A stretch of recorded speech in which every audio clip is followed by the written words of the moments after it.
अगर आप बिजनेस कर रहे हैं या सेल्फ एम्प्लॉयड है तो ये वीडियो आपके लिए बहुत इंपॉर्टेंट है।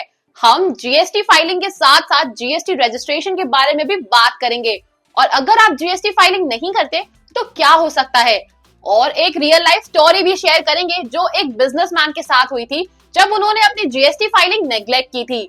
तो चलिए शुरू करते हैं और समझते हैं। सबसे पहले जीएसटी यानी गुड्स एंड सर्विसेज टैक्स एक इनडायरेक्ट टैक्स है जो इंडिया में गुड्स और सर्विसेज की सप्लाई पर लगता है।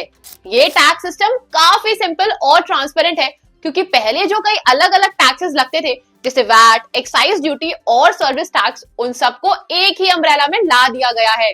अब जीएसटी के अंदर आपको एक ही टैक्स पे करना पड़ता है जो आपके बिजनेस को स्ट्रीमलाइन करने में काफी मदद करता है। लेकिन दोस्तों, जीएसटी का एक इम्पोर्टेंट पार्ट ये भी है कि अगर आप जीएसटी रजिस्टर्ड है तो आपको अपने रिटर्न्स रेगुलरली फाइल करनी पड़ती है।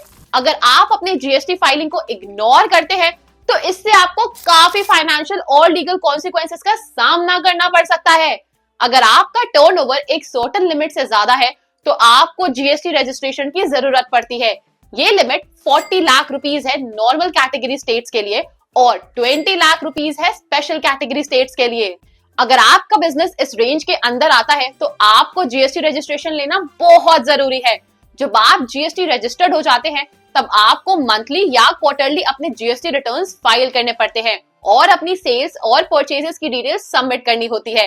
अब अगर आप जीएसटी रिटर्न्स फाइल नहीं करते तो आपको बहुत सारी प्रॉब्लम्स का सामना करना पड़ सकता है।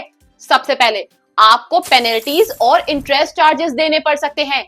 जीएसटी एक्ट के अंदर अगर आप अपनी रिटर्न फाइल नहीं करते तो आपको 200 रुपीज पर डे का पेनल्टी लग सकता है और अगर आपका टैक्स पेबल है तो उस पे भी इंटरेस्ट लगता है।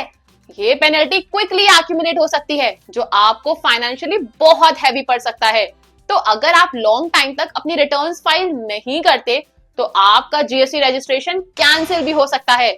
इसका मतलब है कि आप अपना टैक्स क्रेडिट लूज कर देते हैं जो आपने परचेजेस पर पे किया था, और ये सिचुएशन आपके बिजनेस को बहुत नुकसान पहुंचा सकती है क्योंकि बिना जीएसटी नंबर के आपको गुड्स या सर्विसेज सप्लाई करने में मुश्किल हो सकती है। एक और मेजर कॉन्सिक्वेंस है आपकी बिजनेस ऑपरेशंस का डैमेज। अगर आप अपनी जीएसटी फाइलिंग को इग्नोर करते हैं तो आपके सप्लायर्स और कस्टमर्स के साथ ट्रस्ट का इश्यू भी हो सकता है और आपका बिजनेस स्लो हो सकता है। यानी कि आप ना सिर्फ फाइनेंशियल प्रॉब्लम्स फेस करेंगे बल्कि आपकी बिजनेस ग्रोथ भी रुक सकती है। अब चलिए हम एक रियल लाइफ केस के बारे में बात करते हैं। ये स्टोरी है एक बिजनेसमैन की जो मुंबई में अपना स्मॉल बिजनेस चला रहे थे। उन्होंने अपना जीएसटी रजिस्ट्रेशन तो करा लिया था लेकिन उन्होंने अपनी जीएसटी फाइलिंग को सीरियसली नहीं लिया। एक बार उन्होंने जीएसटीआर 3 भी रिटर्न फाइल नहीं किया और फिर वो 6 महीने तक अपनी फाइलिंग को नेग्लेक्ट करते गए। कुछ महीनों बाद जीएसटी अथॉरिटीज ने उन्हें एक नोटिस भेजा, लेकिन जब उन्होंने उस नोटिस का जवाब नहीं दिया तो उनका जीएसटी रजिस्ट्रेशन कैंसिल कर दिया गया। अब जब उन्हें अपने बिजनेस ऑपरेशंस के लिए जीएसटी नंबर की जरूरत थी तो उन्होंने देखा कि उनका रजिस्ट्रेशन कैंसिल हो गया था। ये सिचुएशन उनके लिए बहुत ही ज्यादा दुखदाई थी क्योंकि उनको सप्लायर से गुड सप्लाई करने में प्रॉब्लम्स आ गई थी और उनका इनपुट टैक्स क्रेडिट भी बंद हो गया था। रिजल्ट, उनको बहुत बड़ी पेनल्टी पे करनी पड़ी, बिजनेस ऑपरेशंस डिले हो गए और उनका कस्टमर बेस भी लूज हो गया था। दोस्तों, इस केस से एक इम्पोर्टेंट लेसन मिलता है। अगर आप अपने जीएसटी फाइलिंग को नेग्लेक्ट करते हैं तो ये ना सिर्फ आपके लिए फाइनेंशियल लॉस होता है बल्कि आपके बिजनेस को भी हैवी डैमेज हो सकता है। अब बात करते हैं कि अगर आप जीएसटी रजिस्टर्ड है तो आप अपनी रिटर्न्स कैसे फाइल कर सकते हैं। पहले तो आपको जीएसटी पोर्टल पर लॉग इन करना पड़ता है। अपने यूजर नेम और पासवर्ड के थ्रू लॉग इन करते ही आपको अपनी जीएसटी रिटर्न टाइप सेलेक्ट करनी होती है, जैसे जीएसटीआर 1 जो आपके सेल्स रिटर्न के लिए होता है, जीएसटीआर 3B जो आपका समरी रिटर्न होता है और जीएसटीआर 9 जो एनुअल रिटर्न होता है। उसके बाद आपको अपनी सेल्स और परचेजेस की डिटेल्स फिल करनी होती है।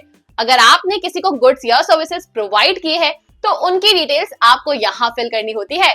फिर आप अपना टैक्स पेबल कैलकुलेट करते हैं और अगर आपको कोई इनपुट टैक्स क्रेडिट क्लेम करना है तो वो भी आप डिडक्ट कर सकते हैं। सब कुछ फिल करने के बाद आपको अपनी रिटर्न सबमिट कर देनी होती है और फिर आपको एक एक्नॉलेजमेंट नंबर मिलता है जो आपके फाइलिंग का कॉन्फर्मेशन होता है। अगर कोई टैक्स पेबल है तो आपको पेमेंट भी करनी होती है जो आप जीएसटी पोर्टल के थ्रू इजीली कर सकते हैं।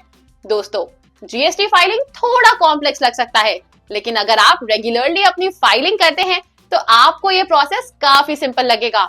अपने बुक्स को हमेशा अपडेटेड रखें और जीएसटी डेडलाइंस को मिस ना करें।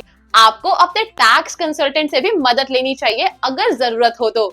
और हाँ, अगर ये वीडियो आपको हेल्पफुल लगा हो तो प्लीज इसे लाइक और शेयर करें। और अगर आपके पास कोई क्वेश्चंस है तो नीचे कमेंट्स में लिखकर आप पूछ सकते हैं, मैं आपको जल्द ही जवाब दूंगी। चैनल को सब्सक्राइब करना ना भूले ताकि आपको ऐसी ही हेल्पफुल वीडियोस मिलती रहे। मिलते हैं आपसे नेक्स्ट वीडियो में। टेक केयर और अपना जीएसटी फाइलिंग ध्यान से करना।